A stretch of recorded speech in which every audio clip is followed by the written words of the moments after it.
Hey everybody, this is Tony Hibbard with the Assisted Band Director coming at you with another literature review.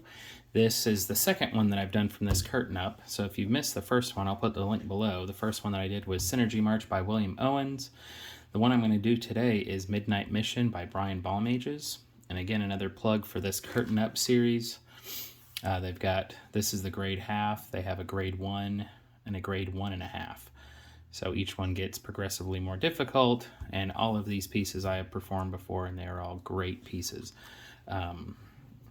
So let's go ahead and get started with this one.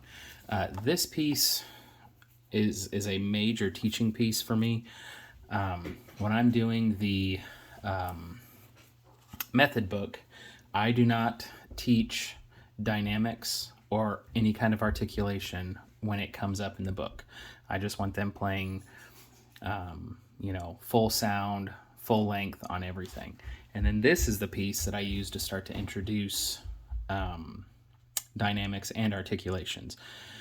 So as with the other pieces in this set, they all come with musical jump starts, which is supplemental material. And as you can see with the very first one, it teaches piano, and then the second one, forte. So that's when I start to go into piano and forte.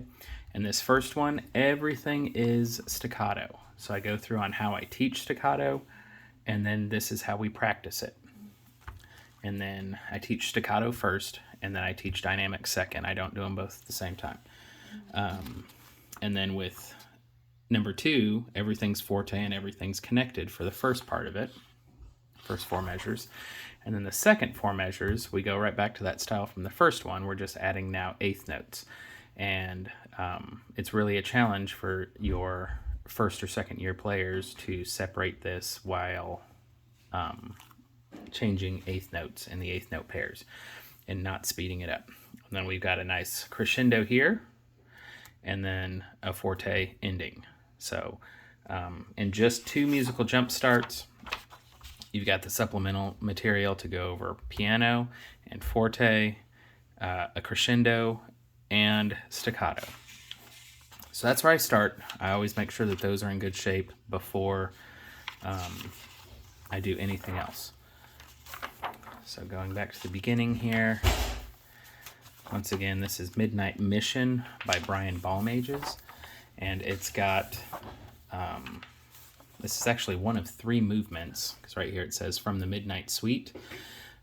Midnight Madness is another great piece that goes along with this.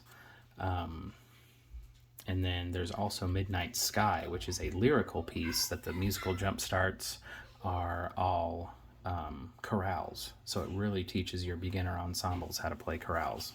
So all 3 of those are great, and I'll probably end up doing a review on all 3 of those pieces.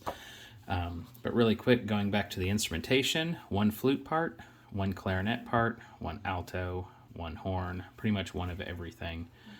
And then for this piece in particular, we have snare drum, bass drum, tempo blocks. This percussion 2 part has all the auxiliary. So it's tempo blocks, triangle, crash, and vibroslap. And then of course we still have our mallet percussion as well. And this one specifically calls for xylophone, although if I ever have more than 1 percussion player, I will totally have a bell player and a marimba player and a vibe player and whatever else I need. So lots of flexibility with your percussion as well. All right, and once again, if you are new to these videos, I have my little checklist here that I go over with each of these pieces. So I've done the title, the composer, arranger, the grade. I don't remember if I mentioned this. It's a grade half, according to the publisher. To me, this is probably closer to a grade 1, 1.5, just because of the articulation requirements. Key signature looks like concert B flat, but it's actually another one that's in D minor. So you've got concert D through A, those first 5 notes, and then the lowered 7th, so you drop back down and catch that concert B flat.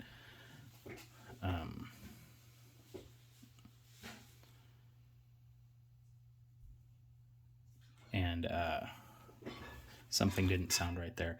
It's in D minor, and you use the C minor. I'm sorry, I'm looking at the clarinet part. I knew something wasn't right.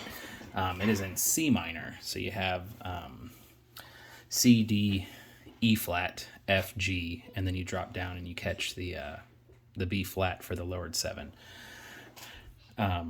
So it starts off 144 to 152. I'll be honest, I've never reached those dynamics in performance, but it's a piece that will help push your students to play faster. So great part, another great teaching tool that this piece comes with.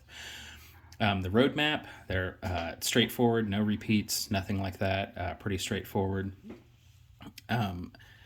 There are no rhythms smaller than an eighth note, and the unusual part, usually the eighth note pairs in a grade half are the same note. This one does not follow that mold, so another good technique that will come from this. But most of the piece is in quarter notes and half notes for your wind players.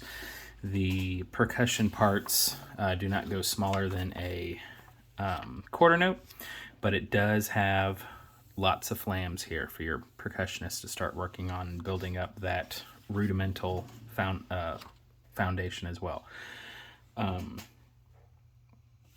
Let's see, going back to my other thing, this is an exciting piece. My students do like it. Just because it sounds different. You know, usually the first couple pieces that I introduce are in a major key, and then all of a sudden this one sounds different, so they like it, and it's faster, and that brings an appeal to the beginner level. And there's always, you know, the middle school mentality where everything's got to be kind of dark and minor anyway. So this piece fits the mold for that as well. Again, it's got crescendos, piano, forte. All of the parts are doubled very well. There are a couple exposed spots, like right in the beginning.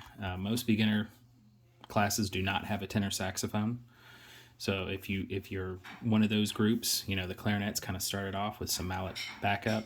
So there's some exposed parts there for the clarinets. And then your saxophones and trumpets come in together. So nice doubling there.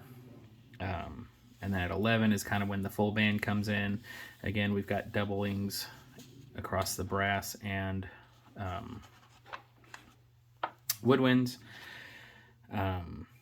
The low brass part is pretty involved too. It gets them moving around, and their part's more exciting than normal low brass parts in this difficulty range. And it's got lots of layering in it. So one of my favorite parts of this piece is we've got a nice impact with forte, percussion covers the rests, and then we just slowly start adding people in at a piano dynamic, and then everybody's back in again at 25. We have some call and response here, so learning that you've got to listen to the other parts and come in when your music says so. We got some melodic material here for the low woodwinds and the low brass. And again, if your low brass is not the strongest, it is doubled in the saxophones as well. So a call and then an echo, so more call and response. And we've got the climax here. Everybody's at forte, crash cymbals going off. You know, everybody, low brass is laying the foundation. So lots of good material here. Drops all the way back down to piano again. So a very articulation heavy and dynamic heavy piece.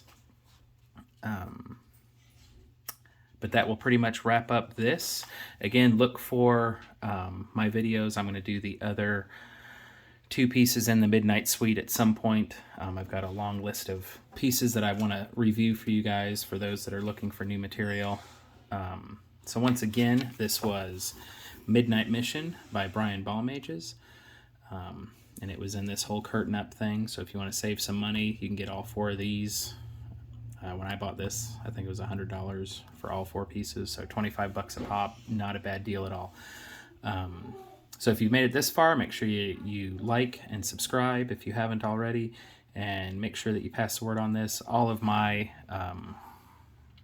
popularity, if you want to call it that, has been word of mouth. I don't have a lot of help outside of that. So if you're enjoying these videos, please let other people know, and definitely point this in the direction of new and young band directors. All right, that's it, guys. Thank you.